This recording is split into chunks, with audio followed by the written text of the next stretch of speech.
Hello guys, welcome back. In this video I'm going to show you how to see who has viewed your TikTok profile, and it's very simple and easy. Just look how I am doing that.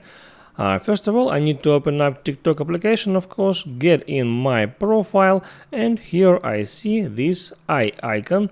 It's new feature of TikTok. It appears about a couple of months.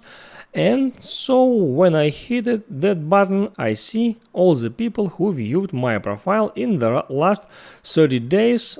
All these people will appear here. These people is shown here because I turned this option on. If you haven't turned this option on yet, this right here will be big red button. You can tap on it, and since that time all the profiles that viewed your profile will be in this list for 30 days. Keep remember that this list will be shown only for you and nobody else knows who viewed your profile.